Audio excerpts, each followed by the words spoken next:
لیکن بہرحال اندھا دھند فائرنگ کے ٹکٹ باقاعدہ میں نے خود دیکھے ہیں، یہ کر کے ان کے اوپر چلائے جا رہے ہیں۔ تو ادھر ان گرفتاریوں پر مریم نواز صاحبہ نے واقعی کیمروں کے سامنے بڑا بےحد بلکہ روتھ لیس ریئیکشن دیا، پوچھا گیا ان سے کہ مریم بی بی سی ایم صاحبہ کل لوگوں کو مارا گیا ہے، جمہوری احتجاج تھا، کرنا حق تھا، بچوں کے سامنے ان کے پیرنٹس کو ان کے گاڑیوں کو توڑا گیا ہے، اور تو وہ کہتی نہیں یہ سلسلہ رکے گا ہی نہیں، ایسے لوگوں کو چھوٹ ملنی ہی نہیں چاہیے۔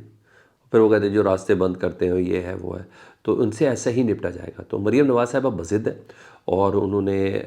دفاع بھی کر رہی ہیں پولیس کے اس کردار کے حوالے سے۔ تو اب جس کو تھوڑا بہت شک تھا نا کہ شاید مریم نواز صاحبہ کی ایما شامل نہیں تھی، کیونکہ وزارت داخلہ کا پورٹ فولیو انہوں نے اپنے پاس رکھا ہوا پنجاب کا، تو وہ شک بھی میرا خیال ہے کہ مکمل طور پر ختم ہو جانا چاہیے، کیونکہ مریم نواز صاحبہ کو ہی سب سے زیادہ ڈر ہے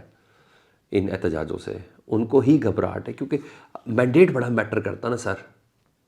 مینڈیٹ بہت میٹر کرتا ہے۔ جب پیچھے پبلک کھڑی ہو نا پھر بندہ بہت وزنی ہو جاتا ہے۔ جب آج وہ گزر رہی تھی جاتی عمرہ کے بعد سے، ایسا زبردست پروٹوکول لگا ہوا تھا، ٹریفک بنی ہوئی ہے، ذلیل ہو رہے ہیں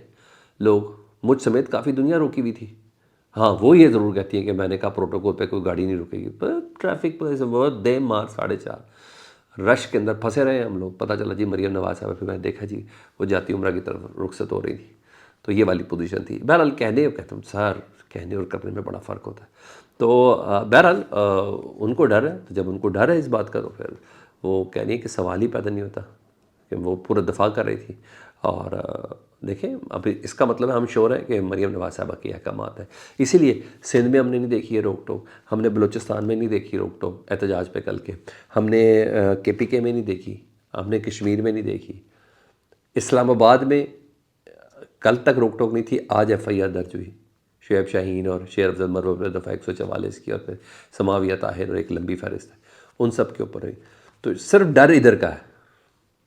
ڈر ادھر کا ہے۔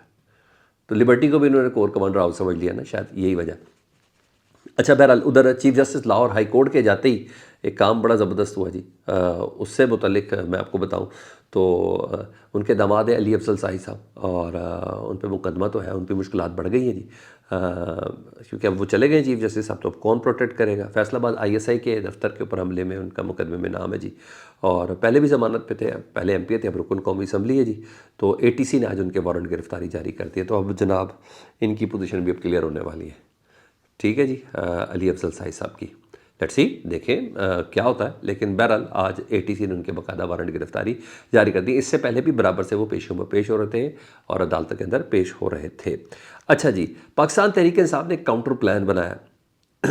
پی ٹی آئی ویسے بھی کلیم کرتی ہے کہ پنجاب میں ان کی حکومت ہے، یہ سارا مینڈیٹ چوری کیا گیا ہے اور یہ جعلی مینڈیٹ ہے۔ تو میاں اسلم اقبال صاحب انہوں نے اعلان کیا، انہیں کہا ہے ہم فعال اپوزیشن کا کردار ادا کریں گے۔ ظاہر بات ہے یہ پلیٹ فارم تو نہیں چھوڑنا نا پنجاب اسمبلی کا، پہلے جو ہونا تھا وہ ہو گیا، تو اس غرض سے نا شیڈو کابینہ بنانے کا فیصلہ کیا گیا، یعنی یہ اپنی چیزیں بتائیں گے کہ داخلہ میں کیا معاملات ہونے چاہیے، خزانہ میں کیا معاملات ہونے چاہیے، منصوبہ بندی میں کیا معاملات ہونے چاہیے، خوراک کے اس میں کیا ہونا چاہیے، خزانہ میں اس میں کیا ہونا چاہیے، وہ چیز ہے۔ لیکن اس سے اور بڑی بات یہ ہے کہ انہوں نے کہا 48 گھنٹوں میں اعلان کریں گے شیڈو کابینہ کا۔ میاں اسلم اقبال صاحب نے کہا ہے، اپنے اتحادیوں کے ساتھ مل کے مشاورت شروع کر دی گئی ہے، اور حکومت کے ہر محکمے کی کارکردگی پر نظر رکھیں گے، ایسے تھوڑی کھلا چھوڑ دینا ہے کہ کھوکر جو کر رہے ہیں کرتے رہیں، ڈوگر جو کر رہے ہیں کرتے رہیں، چودھری جو کرتے رہیں، نہیں، انہوں نے کہا ہم پیچھے ہیں، پہرا دیں گے، ایک کے بھی نظر رکھیں گے، ٹھیک ہے، یعنی 2 نمبریاں اجاگر کریں گے۔ This is called real opposition, good sign ہے جی یہ سب چیزیں۔ ہاں 48 سینیٹرز آپ کو پتہ ریٹائر ہو رہے ہیں جی، تو الیکشن کمیشن نے 2 اپریل کو انتخابات کے لیے بتا دی کہ پولنگ ہوگی جی، اور 14 اپریل کو باقاعدہ طور پر فہرست وغیرہ جاری کر دی جائے گی۔ شہباز گل صاحب نے بتایا کہ آج کور کمیٹی کا اجلاس تھا پاکستان تحریک انصاف کا، تو میں نے اس میں گزارشات رکھی ہیں کہ خاندانوں کو عہدہ بانٹنے سے بہتر ہے کہ عہدہ ورکرز کو دیا جائے، اور خواتین کا حق ہم سے بہت زیادہ ہے، اور وہ بھی خواتین کی نشستوں پر ان کو لایا جائے، اور وہ ورکر جنہوں نے جیلیں کاٹی ہیں انہیں موقع دیا جائے، کیونکہ مخصوص نشستوں پر آپ کو پتہ ہے ان کے ساتھ ویسے ہی ہاتھ ہو گیا، تو پہلے تو یہ کہا جاتا ہے جیلوں میں ان کو مخصوص نشستوں پہ ایڈجسٹ کر دیں گے،